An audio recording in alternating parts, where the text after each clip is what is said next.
Krakende hersens en diepe concentratie. Gistermiddag in buurtcentrum Daalhof. Daar deden teams van verschillende Limburgse scholen mee aan het Limburgs Schoolschaakkampioenschap. Georganiseerd door Schoolschaakclub Op Zijn Plaats. En dat ging er spannend aan toe.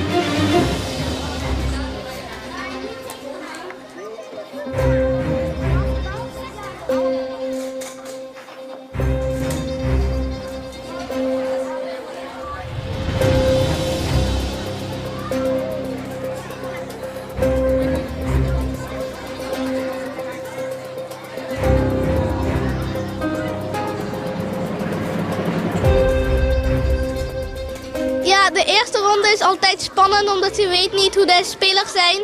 Omdat er nieuwe spelers komen, is het altijd de eerste ronde spannend. En als je de eerste ronde gewonnen hebt, is het wat makkelijker.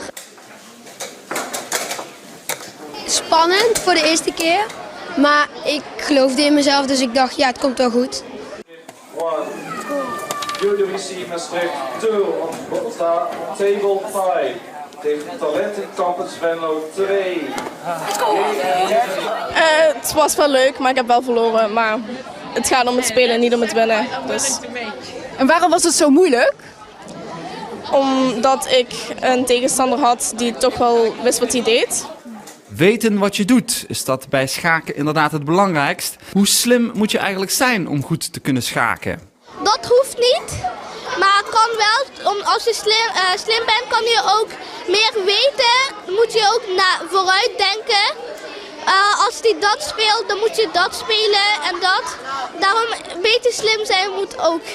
Het hoeft niet per se slim te zijn, maar wel slim om na te denken welke zet je moet doen. Je moet niet bijvoorbeeld een zet doen waardoor je iets verliest. Je moet heel goed kijken wat je doet. Voor de winnaars van de teams waren verschillende prijzen te winnen. De kampioenen in de categorie basisonderwijs algemeen mogen in mei meedoen aan het Nederlands kampioenschap. Het team van basisschool Scharren, dat vorig jaar won, had er gisteren vooraf wel vertrouwen in. Omdat vorig jaar was het wat makkelijker. En deze jaar vind ik het ook dat het makkelijker kan worden. En dat voorgevoel bleek terecht. Samen met de Bernard Lievegoed School mag basisschool Scharren ook dit jaar naar de finale.